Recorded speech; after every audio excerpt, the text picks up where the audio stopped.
Hello everyone and welcome back to another episode of Overcoming Graduation with Brian Drury, a show where I work to teach you everything I wished I'd known about life to help you graduate to the next level in your own. Today is another installment of The Morning Commute, where I take my ride to work in the morning to share a short but powerful message with you to help you kick your day off on the right foot. And today's message is this: maybe.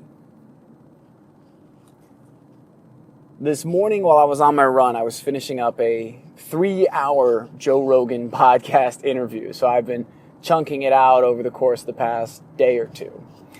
And he was interviewing Dan Bilzerian. I don't know if I'm pronouncing that right, but Bilzerian. And he's a guy who became famous when he won World Series of Poker and made $50 million, something like that.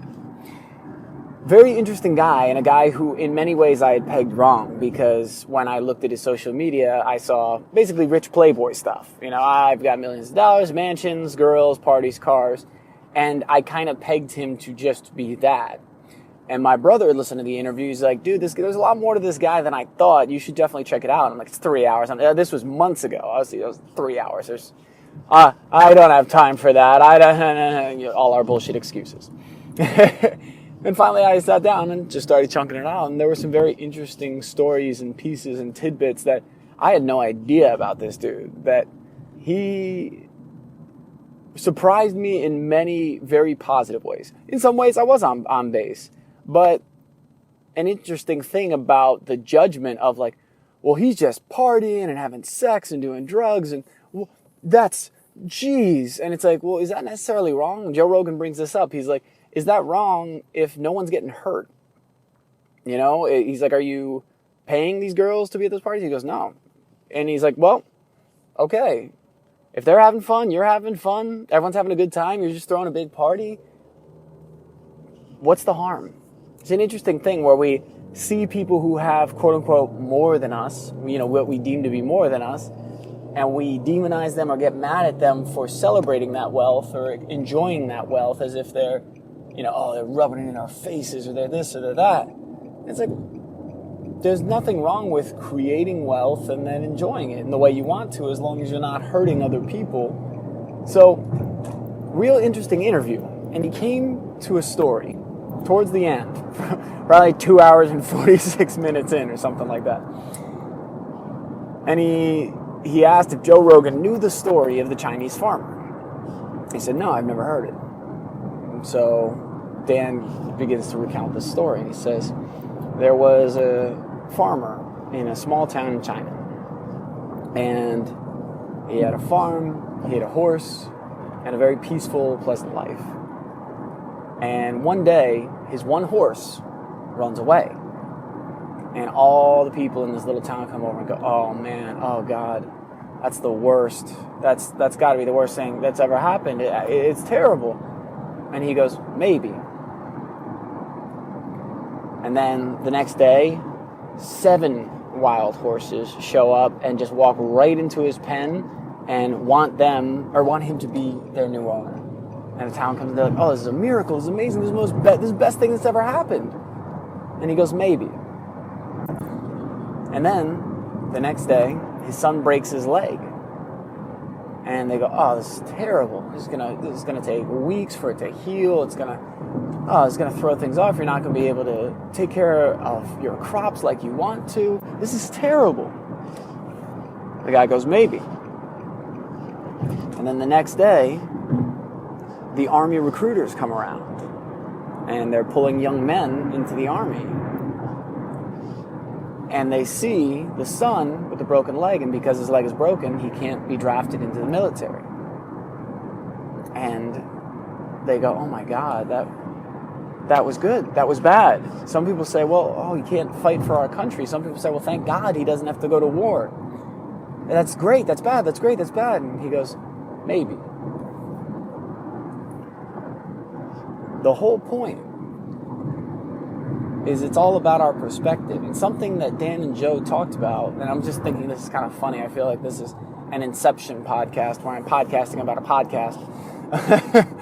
But the whole point that Dan was trying to convey is that perception is everything. that he met this guy.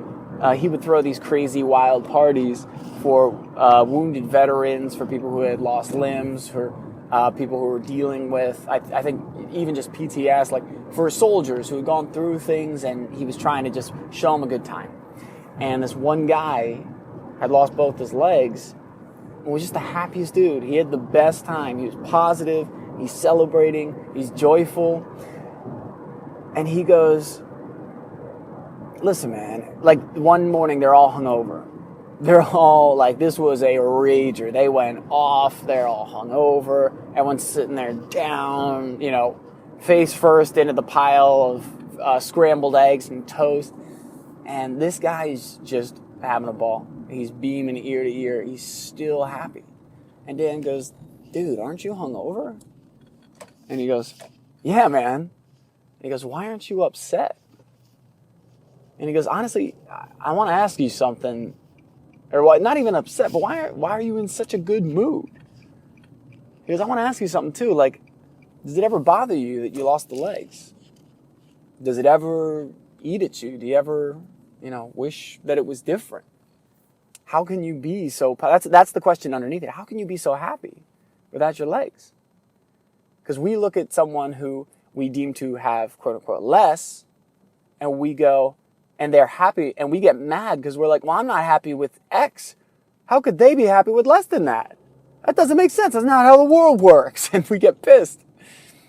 And the guy looks at him, he goes, Dan, if I still have my legs, I might be in some foxhole in Iraq or Afghanistan right now. Because if I still had my legs, when I went home, I would just be some military guy. I'd be a nobody. He's like, because I lost my legs, I get to speak on stages around the world, around the country. I'm not sure which it was, around the world or the country, but I get to speak on stages and share messages to empower people, to celebrate, to be happier. He's like, I get to party here with you and all these girls and all these people. It's like, I get to live this life as a result of that. So instead of seeing what many would perceive as a loss or as a devastating, crippling defeat, this guy saw all the positives that came from it. And I've heard this lesson many times, many different ways. I just think of the Christmas songs, many times, many ways. I've heard it many different ways.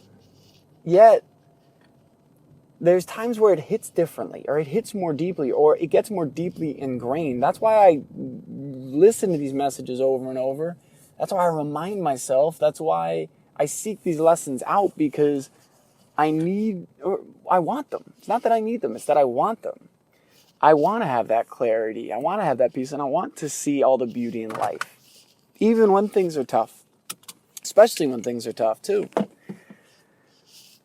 So, maybe. Is it bad? Maybe. And something else that Dan said that was very insightful was, he goes, we may see it as bad in this moment, but it may be leading to something better. Not quoted verbatim, but the idea of, oh, the broken leg is terrible, but then the army recruiters show up the next day, so you would have been going to war otherwise. We think, oh, that breakup is the worst thing that ever happened, but it freed us up to learn more about ourselves so we could be ready when we met the right person. We think that injury is terrible, but that was actually the thing that made us go, you know what? I've been screwing around with my diet. I need to take care of it, because if I don't, now that I can't work out, my diet's not, or my health's not going to be great. Oh shit, I lost my job. That's the worst thing ever. Well, actually, I hated that job. And now for the first time, I'm questioning what I actually want to do and what I like to do, versus what Joe Rogan said is people can get very caught up in the momentum of their life, which I think is very, very powerful. It's a very profound quote, because we get so caught up in just doing that we don't think about what we're doing or why or how we feel. And even when we feel like shit, we go, well, just a rough day at work, just to this, just to that. And we don't see the bigger trend, or we don't see when it's been going on for months, or how deep it's gotten, or how comfortable we've gotten with complacency. So, where is an area of your life that you could say maybe? Or where can you start applying that concept to not so quickly judge something as a negative, a terrible thing? Or to not get so celebratory in the big successes that you crave that and you chase that almost like a high. Because I think it's great to celebrate. I also know it's great not to always be happy, which may sound interesting, may sound contradictory, but only through the downs can we really learn about the ups and what it takes to come through the darkness. And I know I've appreciated life much more as I've battled through more, because I appreciate it more. And I needed those downtimes to have that opportunity. All right, guys, that is all for today. I love you all. Thank you all for listening. If you haven't already, be sure to subscribe to the podcast. You get the most up-to-date episodes as soon as they come out. If this episode was of value to you, please share it out to your friends and following. I'd love to hear who you're recommending it to. Tag me in it. Tag Overcoming Graduation. Share it out on Instagram. Snapshot or screenshot this on your podcast app and then share it out and tag me. I will absolutely share you back. It's like I would love to see who's being impacted, how they're being impacted, and who you want to show this to. And if you would like to reach out to me directly to set up a 1-hour free coaching call where we dive into your past, your present, and your future to help you get clear on what you want, why, and how to make it happen faster than you ever thought possible, while uncovering hidden obstacles that you may not see that have been blocking you for maybe days, months, or years, reach out to me at brian@overcominggraduation.com or visit overcominggraduation.com/coaching. I love you guys. Thank you all for listening, and I hope you all have a fantastic day.